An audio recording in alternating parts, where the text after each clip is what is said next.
Sound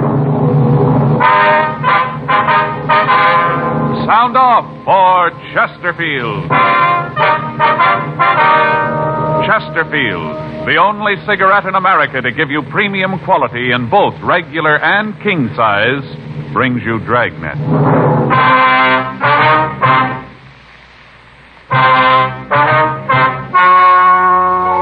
Ladies and gentlemen, the story you are about to hear is true.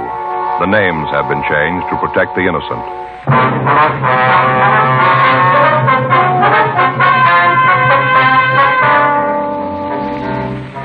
You're a detective sergeant. You're assigned a burglary detail. A string of store burglaries takes place in your city. The thieves work at night. They leave no physical evidence behind. Your job, get them. Thousands are changing to Chesterfield, both regular and king size, because Chesterfield is the first and only cigarette to give you premium quality in both sizes. That means king-size Chesterfield contains tobaccos of better quality and higher price than any other king-size cigarette. The same fine tobaccos as in regular Chesterfield. There is absolutely no difference, except that king-size Chesterfield is larger, contains so much more of the same tobaccos, it gives more than a fifth longer smoke. Yes, more than a fifth longer smoke from king-size Chesterfield. So remember, Chesterfield is the only cigarette to give you premium quality in both regular and king size. Buy 'em either way you like 'em, regular or king size. You'll find premium quality Chesterfields much milder. Yes, Chesterfield is best for you.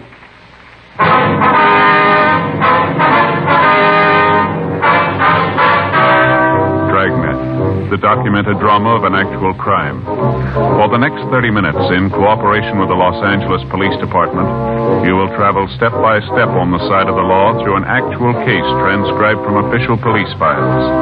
From beginning to end, from crime to punishment, Dragnet is the story of your police force in action.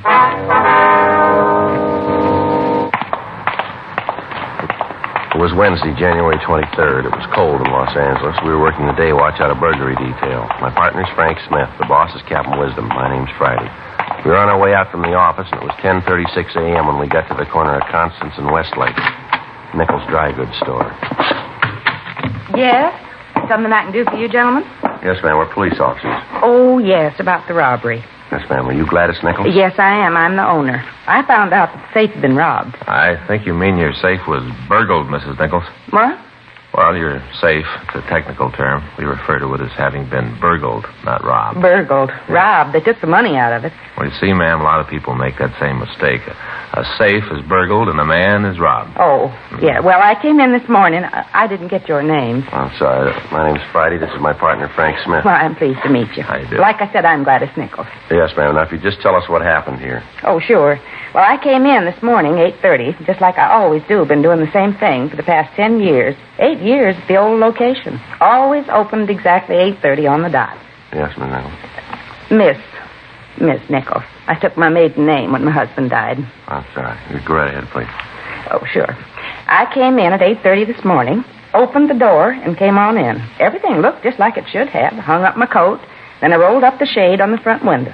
After that, I opened the safe, and that's when I knew that I'd been burgled. That's right, ma'am. I could tell it right away. Safe was empty, not a bit of money left. Cleaned it right out. Do you know how much money there was in the safe, Miss Nichols? Oh, yes. $423.76. I know exactly. That's fine. Can't understand it either. It should have gone off. Should have worked. Can't understand why it didn't. What's that, ma'am? Burglar alarm. Oh. Yeah, not a peep out of it. Nothing. The man that sold it to me said that if anybody so much as looked at something and thought about stealing it, the alarm would go off. But like I said, not a peep. Oh, I wonder if you'd excuse me for a minute. There's Mrs. Johnson, old customer. Yes, ma'am. It won't take a minute. You bet. Good morning, Vera. Morning, Gladys. I want a pattern and some material. All right. What pattern do you want? Oh, I was over to the Pomquits the other night. Barbara made some of the cutest pillows I ever saw. Looked like pieces of fruit. You know, watermelon, strawberry. Oh, yeah, I know the ones you mean. She said she saw them in a magazine. Sent for the pattern, but I thought if anybody had had it, you'd be the one. Have you? Sure. It's new. I just got it in a couple of days ago. guess you heard about my being burgled. No. Really? Sure, last night. Those two gentlemen back there from the police come in to talk to me about it. And you were really robbed? Burgled, Vera. Safe is burgled. A man is robbed. Oh. Now, is this the pattern you want? Yes, that's the one. See there? I want to make the slice of watermelon and the strawberry. Think they'll look real nice on the bench in the parlor. Oh, yes. Yes, they sure would. Faye saw those things. Said she wanted to make some. You see them, Joe? No, I never have. They're real nice. Probably not too comfortable, but they sure look pretty. How much material do I need for just the two? Well, I'm not sure. Have to look at the pattern. Do you want just the melon slice and the strawberry, is that right? Yes. Well, for the melon, you need, let's see. You want it out of cloth or plastic? What? Cloth or plastic. You can make them out of either. Cloth, I think. Yeah. Faye's going to use plastic. It's better for the kids. Yeah. You'll need 3/4 yard of red and 1/4 yard of green felt for the hull and the stem. That's for the strawberry. And then for the melon, you'll need 1/2 yard of white, 1/2 yard of pink, and 1/2 yard of green. All right. Now, how about embroidery cotton? You'll need 4 skeins of 6-strand black. I have plenty of that. Well, I'll measure it out for you.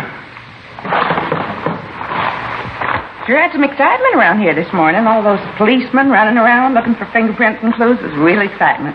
Mm-hmm. They caught the man yet? No, that's what those 2 men are here for now. Want to ask them some questions. Certainly don't look like policemen. Now, why do you say that? Well, they don't look anything like they do in the movies. Never do. Now, you will need some muslin for this, too. You want to get it now? No, I'll pick it up later. Got to get some batting, too. All right. That's the stuff that gives Faye trouble. What? Batting. You know, the stuff you put inside the pillows. Faye always has trouble with it. Stuff always creeps down to one end of the pillow. You got one real fat end, and the other one just hasn't got anything in it. Kind of uncomfortable when you sit on it. Yeah. Just put that on the bill, will you, Gladys? You betcha. Sure hope you get the burglary all straightened out. Oh, I know they will. Thanks for coming in. Now then, I'm sorry to keep you waiting. That's all right, ma'am. About that burglar alarm. Yes? Well, about the switch. Are you sure you turned it on when you left the shop? Sure, you just bet I did. I always do. Right after I pull the shade down, I always switch on the system. It's supposed to ring when anybody tries to get into the place. Didn't work this time, not even a peep. Well, now you say this time. Do you mean that something like this happened before? Oh, no, just a figure of speech. No, never been anything like this before. I see. Did you notice anything disturbed in the place when you came in? Anything that made you think something might be wrong? No, not a thing. Came in, rolled up the shade, and then opened the safe. That's the first I knew about it. Somebody opened it up. Must have known the combination. Just opened it up and took the money. Well, does anyone else have a key to your front door here? Anyone besides yourself, I mean? Well, there's Alan. Alan? Yes, Alan Hoffman. He comes in, straightens up for me. He's a decorator. Or at least he's trying to be one. He likes to come in and putter with the material. He works in some sort of store during the day, and then he comes in here in the evenings and works with the material. You know, tries out different things. Yes, ma'am. Does he have the combination to your safe? Oh, no. I'm the only one who has that. Do you know if he was in here last night? No, I don't. But I know that Alan wouldn't do a thing like this. I'm sure of that. How is it you let this Alan have a key to the place, ma'am? Let him have the run of the place when you're not here? Oh, well, I've known Alan for a long time. I knew his mother. We've always been good friends. Once in a while, he gets a commission to a house, and he always gets the material he needs from me. Well, he's awfully nice. You'd like it. Yes, ma'am. Do you know where we can get in touch with this Mr. Hoffman? Sure, I can give you his address. Lives over on 9th. Got a real cute place. All modern and all. He does those mobiles. You know those things made out of wire and plastic? Hangs from the ceiling. Just hang there and go round and around. It's a new art form. Yes, ma'am. I don't understand them myself, but I guess there are a lot of people who do. Yeah. Are you insured against theft, ma'am? I beg your pardon? Do you have any insurance against theft? Sure, I have insurance.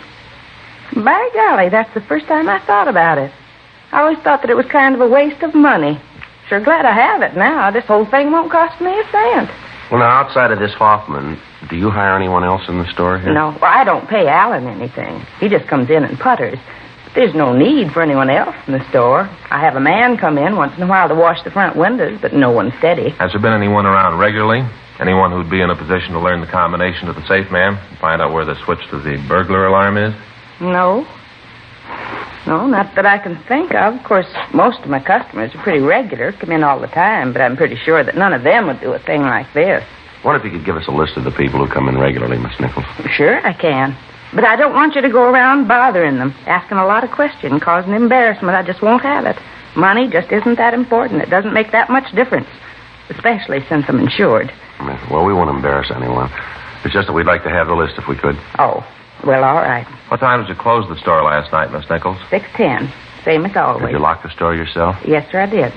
Did you notice anyone loitering around outside? Anyone who might have looked a little unusual, like they were waiting for you to leave? No, I don't think so. If there was anyone, I didn't notice them. Did you leave any sort of a light burning in the place? I beg your pardon?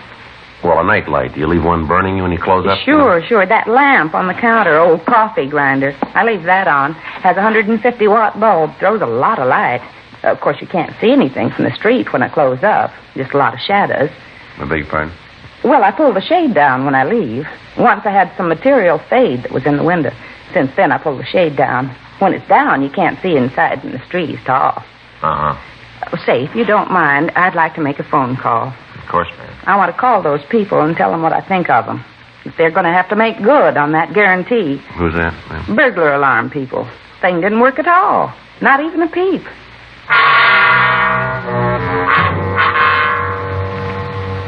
11:18 a.m. Frank and I checked by the crime lab to see if they'd been able to come up with any physical evidence from the scene of the burglary. As in the previous cases, there was nothing to work on. For the past month, a series of burglaries had been taking place in the same one-block area. The M.O. in every instance was the same.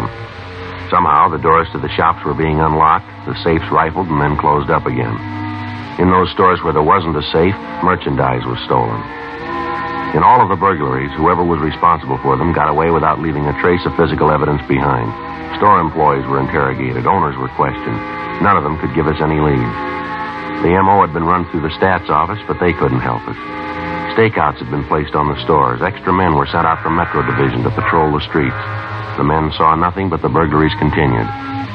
The thief or thieves seemed to know just what stores were under surveillance and seemed to keep clear of them. Wednesday, 12:14 p.m. We ran the name Alan Hoffman through R&I, but we got no make. Frank and I drove out to his home address on 9th Street. He met us at the door and asked us in. I'm doing some work back here. Mind if I go on with it? No, sir. You go right ahead. Right back here, sun porch. I got a commission to do a place. I'm working on some mobiles for it. Oh, is that right? Yeah, I think I'll call it Doves at Sunrise. Sit down. Any place. Yeah, thanks. Just a couple of questions we'd like to ask you, Hoffman. Sure, what about it? Were you in Miss Nichols' shop last night? Oh, no, why? Can you tell us where you were last night? Yeah, I think so. I went to an exhibition of Mobile, a place down on Pico. A friend of mine had a one-man show. Great ideas. Bad color, but great ideas. You prove you were there? Well, sure, if I have to. What's this all about, anyway? I understand you have a key to the shop. Is that right? Yeah, Gladys gave it to me. I go down there and check the material, get ideas for decorating. Where do you work, Mr. Hoffman? Right now in a store out on Beverly Antique Shop. I want to go in business for myself, interior decoration. I've been working for it a long time. A couple of more good commissions, I'll be able to do it. Mm-hmm. Do you work at night down there very often? You mean at Gladys's? Yeah, that's right. Maybe a couple of times a week.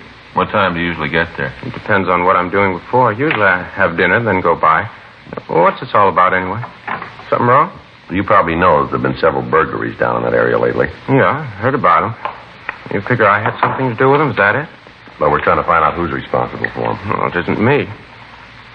You ever notice anyone around the place when you were there at night? No, not that I remember. Hand me that piece of balsa, will you?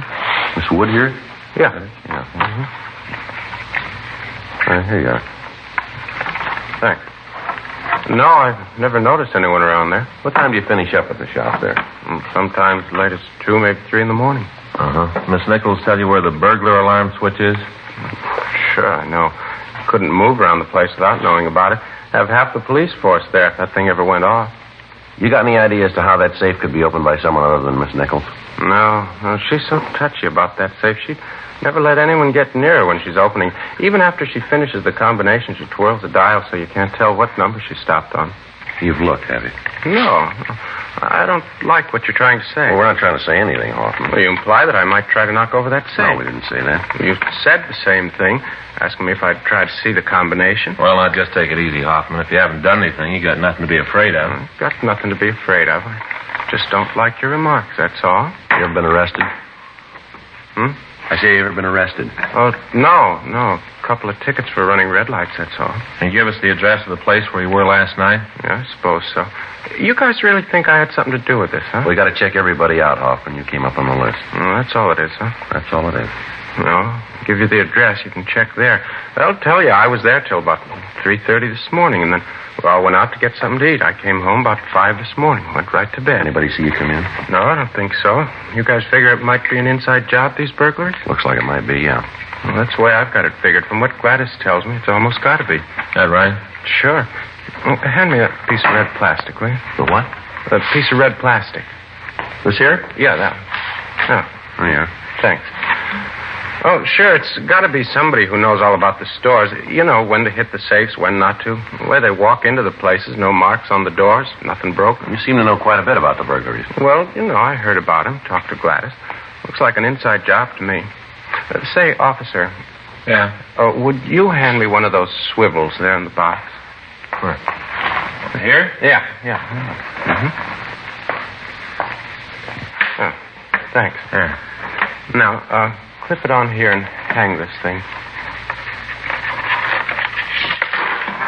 You just hang it up like that? Yeah. Uh-huh. Yeah, finished. Balance is good. Good movement. Huh. Doves at sunrise. Is that all it does? Just hang there? Yeah. Well, what do you think of it? Of course, it isn't as good as war recumbent, but it gets the feeling across, don't you think? Yeah.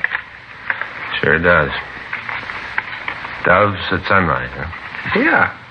Doves at sunrise. How about that? Oh, excuse me. Yeah, sure. Joe, Hoffman. Yeah. Mm-hmm. you get it? Who? What? Doves at sunrise. Sergeant Friday. Yeah. It's your office. Oh, thanks, Hoffman. Hello. Oh, yeah, Captain. Mm-hmm. No, we're here now. Yeah. Yeah, well, he seems to. Yeah, who? All right, we'll be right in. All right, well, we got a call today. What? Over on Pico? Yeah. Mm-hmm. No, right after that. Yeah, right. Mm-hmm.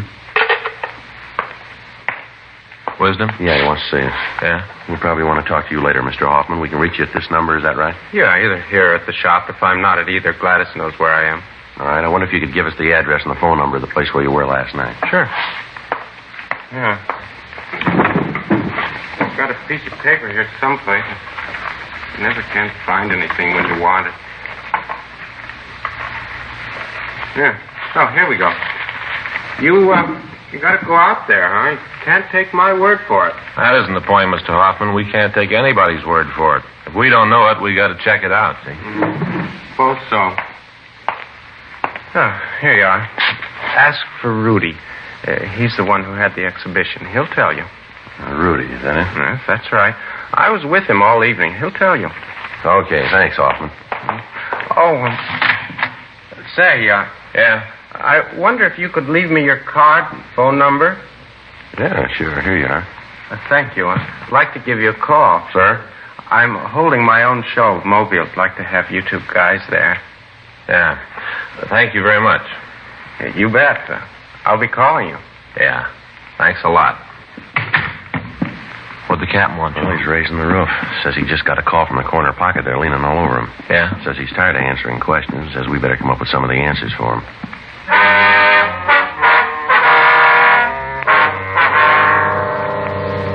12:58 a.m. Frank and I drove over to check on Alan Hoffman's alibi. We talked to Rudy Nixon. He told us that Hoffman had been with him until around 4:30 that morning. At that time, Nixon had dropped Hoffman off at his apartment. We drove back to the office and ran the name Rudy Nixon through R&I, but we got no make on anyone answering his description. 5:45 p.m. Frank and I reported for stakeout duty. The night went slow, and we came up with nothing. The next morning at 8:16 a.m., we checked back into the office. You know, as soon as we get this thing over with, I'm going to sleep a week. Oh, man, you got company. I'm going to tell Faye to send the kids out of town. If anybody calls me, tell them I just left for Hindustan by fast freight. Well, how'd it go? Nothing, Skipper. Sat there all night, not a thing. How about the other guys? Anything from them, Steve? No, I just checked with Metro. None of their cars saw anything. The other men out there came in with the same. No, I'll get it. Burglary wisdom. Yes, ma'am. Well, what time was that? Right, we'll send a couple of men right out. Here's the address. I hit again.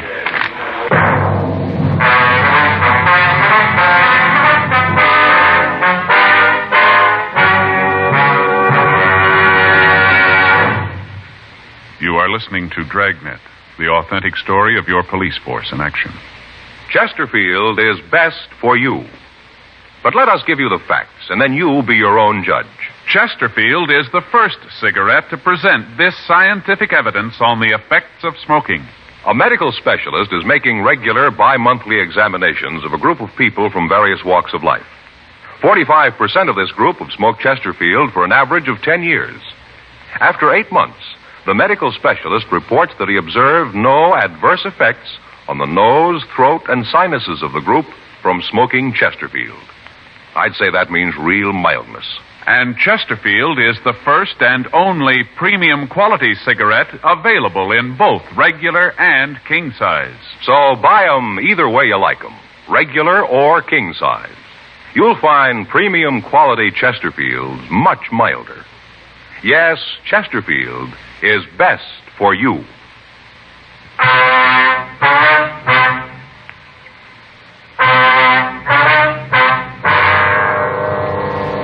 Thursday, January 24th, 8:52 a.m. Frank and I drove out to see the latest victim of the burglars. The crew from the crime lab arrived and went over the place. The M.O. was exactly the same as in the previous thefts. The front door had been unlocked, the safe had been opened, the contents taken, and then the safe closed. There was no physical evidence. However, on one point, the thief had varied his method of operation. The latest victim was the owner of a radio and television store. A check of his stock showed us that an expensive record player and a large stock of records were missing. We checked Metro Division, but they told us that none of their cars had reported seeing anyone on the streets carrying anything that fitted the description of the missing merchandise. The serial number of the set was given to us, and a local and an APB was gotten out on it. We talked to Lieutenant Stevens at Metro, and he agreed to double the number of cars cruising in the area that night. 3 more teams of men from burglary were assigned to the stakeout detail. 6:02 p.m. Frank and I checked in for duty. Nothing happened. 2 days passed. Still no new leads. All employees of the stores that were victimized were checked and rechecked. Nothing. Saturday, January 26th. Frank and I were assigned to a toy shop in the middle of the block. We waited. 8 p.m., 9, 10:30 p.m. Nothing. Oh, boy, I'm stiff. Yeah. Joe. What time you got? 10:46. I sure wish I could have a smoke. Yeah. I wonder if he's going to show. What do you think? I don't know. Been a long time. 11 o'clock. We waited. From time to time, we could see the lights of the undercover car go by the front entrance. Midnight. 12:30. Still nothing.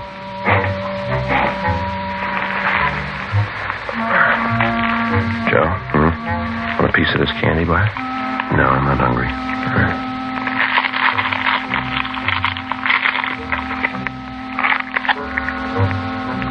Sure you don't want some? No. I don't know. We've been in every store in this block. Past months, I don't think the guy's going to show. It's kind of stale. Look at that. What's that? Looks like moving something. Sounds like the ventilator, doesn't it? Hey. Wait a minute, hold it. Yeah, look, see the ventilator on the far wall? What? Is it moving? Yeah, somebody's coming out of there, see?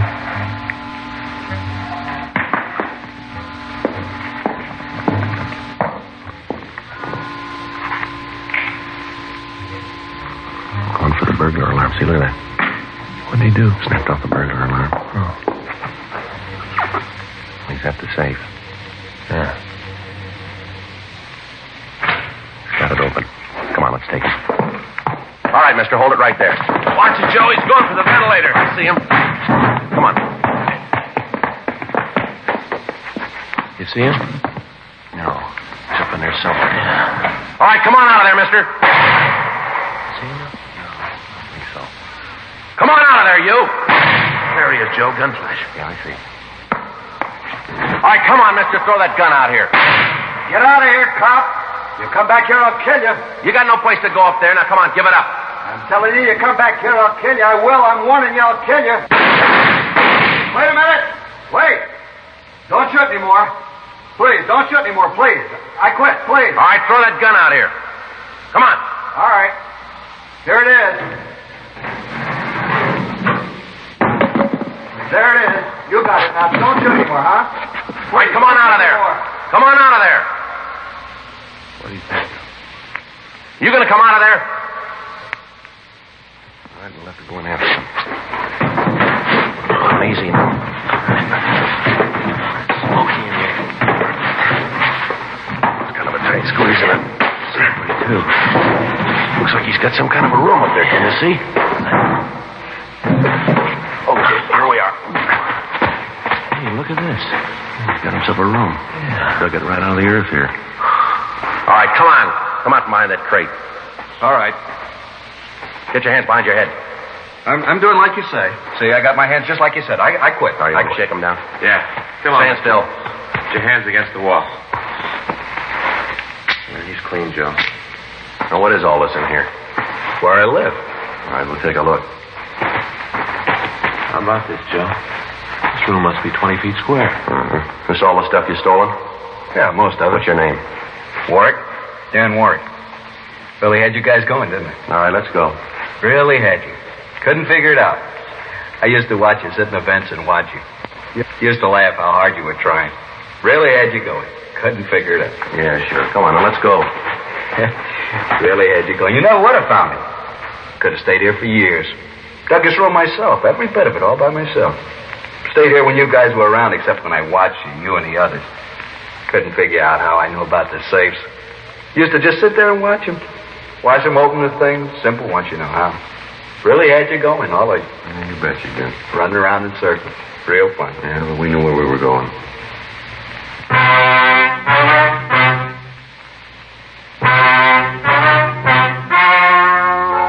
The story you have just heard was true. The names were changed to protect the innocent. On May 17th, trial was held in Department 89, Superior Court of the State of California, in and for the County of Los Angeles. In a moment, the results of that trial. Now, here is our star, Jack Webb. Thank you, George Fenneman. Friends, it's getting a little closer to Christmas, and there's a man right near you, your neighborhood cigarette dealer, who has a lot of fine gift ideas. Of course, he's featuring the gift of the year, the Chesterfield Christmas carton. It's the ideal gift because Chesterfield is the only premium quality cigarette available to you in both regular and king size. Chesterfield is the one I smoke, and it's the one I'm giving for Christmas. Regular or king size. Premium quality Chesterfields are much milder.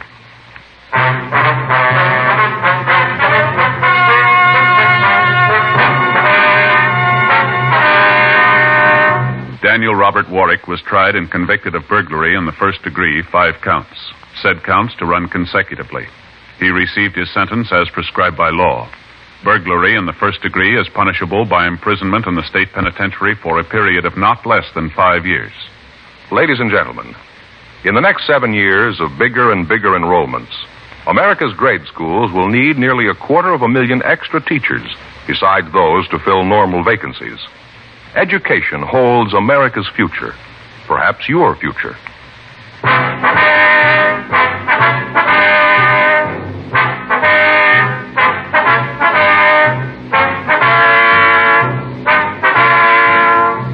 You have just heard Dragnet, a series of authentic cases from official files. Technical advice comes from the Office of Chief of Police W.H. Parker, Los Angeles Police Department. Technical advisors Captain Jack Donahoe, Sergeant Marty Wynn, Sergeant Vance Brasher. Heard tonight were Ben Alexander, Gwen Delano, Paul Richards. Script by John Robinson. Music by Walter Schumann. Hal Gibney speaking. sound off for Chesterfield. Either way you like 'em, regular or king size, you'll find premium quality Chesterfields much milder. Chesterfield has brought you Dragnet, transcribed from Los Angeles.